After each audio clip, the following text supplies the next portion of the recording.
First of all, I'd like to say hi to everyone. My name is Jim, and I'm here to share some experience, strength, and hope, which has turned my life not just into a life worth living, but actually has turned it into a life that makes it exciting for every day. Only the names have been changed. I've lived in the same town for 57 years. I've typical middle-class upbringing in the 50s and 60s. My father worked in the trades, he went to work. My mother stayed home, watched and raised the kids. I went to all the local schools, graduated from the local schools. I married the girl I had a crush on in high school. I have two of the best daughters a man could ask or want. I had a career that was envied by many and paid me extremely, extremely handsomely. And by all appearances, you would think it was the American dream. The only thing that was missing was the picket fence in front of our house. But in reality, I was lonesome in a crowd. I had very high ego and extremely low self-esteem. I didn't know how people could be at ease around other people. I put on a really good front, but it was always a cover-up. When I look back in my life, I was introduced to alcohol at a very young age. And it was love at first drink. And I took a drink of alcohol that first time and everything was right. I could do everything better. I had no fears, and I had so many countless fears. I feared fear. But when I was drinking, all those went away. And little did I realize that not only would that become a habit, but it would turn into an addiction that nearly stole my soul. Through my life, I put on a good front, as I said, and my daughters grew up, and they grew up happy, and I spent time with them, and somehow I was able to maintain.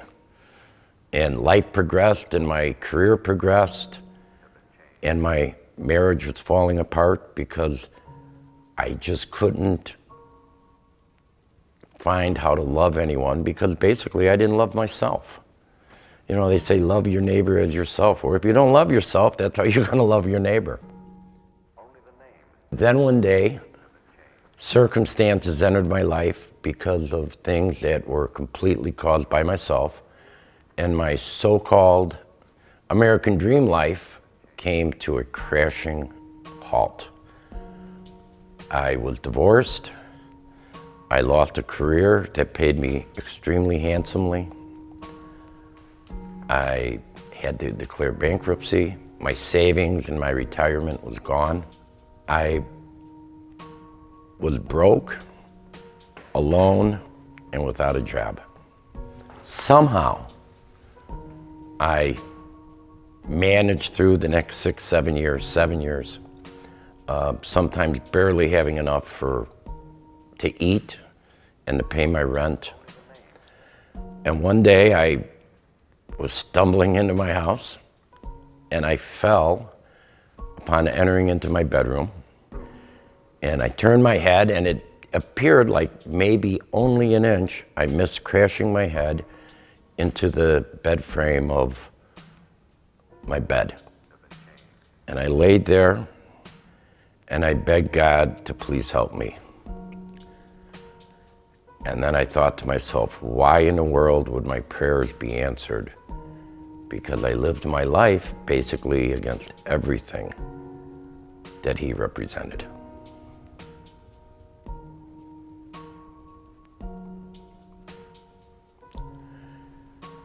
The very next day, I reached out to my daughter and I said, I need help. Can you please help me?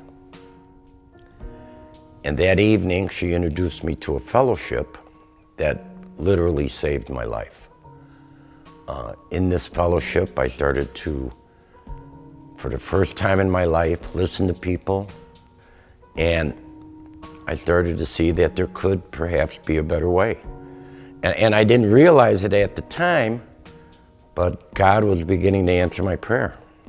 I continued in the fellowship. I started to feel better. I was happier. For no other reason, I was out of my addictive haze, my fog that I caused myself.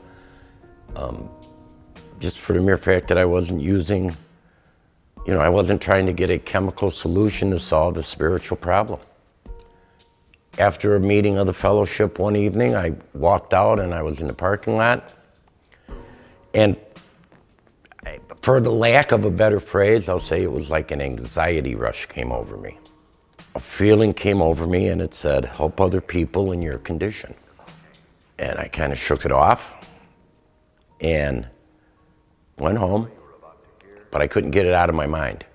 And I tried to explain it in a logical way. And there was no logical explanation what had just happened to me. I kept getting a feeling that help these people and I will help. And I cannot explain any of that other than as it was spiritual intervention. And kept going along in the fellowship a week or two, and it just came upon me. I can't tell you the exact moment. It wasn't a lightning flash, it wasn't bells ringing or anything else, but I knew I only had one option. And that option was to turn my life and my will over to the care of God and to accept Jesus Christ as my personal Savior.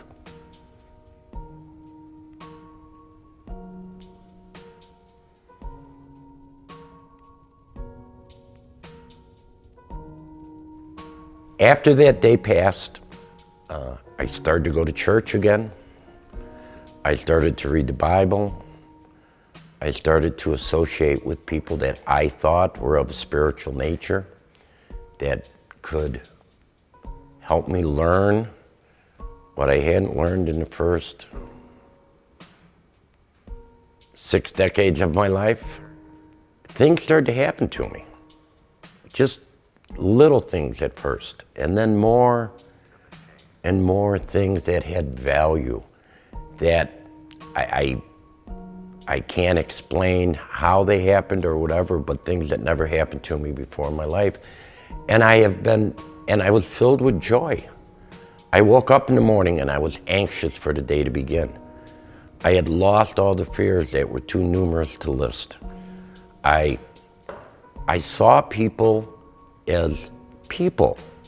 I didn't judge anyone, and I tried to look for the good in everyone. And these things were so foreign to me because I never did that before in my life, because to make up for what I perceived as my shortcomings, I had to tear everyone else down. God has made me realize that you don't have to tear anyone down, that He accepts everyone. And if He accepted me and stayed with me during the lowest point of my life, that, He can accept everyone. So who am I not to accept what He will?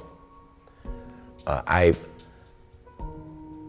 help run a non-for-profit where we give housing to recovering addicts and help them transition into society and help them lead a productive and hopefully spirit and faith-driven life. God has made me realize that you don't have to tear anyone down, that He accepts everyone. And if He accepted me, and there is no better reward for me than that. Knowing where I was, knowing where they are. They have the same failings that I had. That the biggest thing that I lost during my years of addiction was myself, my sense of worth, and what little faith I had. And when people come into our house, that's exactly where they're at. And to see them walk out with their head held high, and to not be afraid to face anyone, to not be afraid to look over their shoulder, is more than anyone could really ask for. And my faith in Jesus has taught me what I think is my greatest lesson is it's not the size of your house or the amount of money you have in your pocket, but it's the size of your heart and the amount of love that you have in your soul that you can share with your fellow man.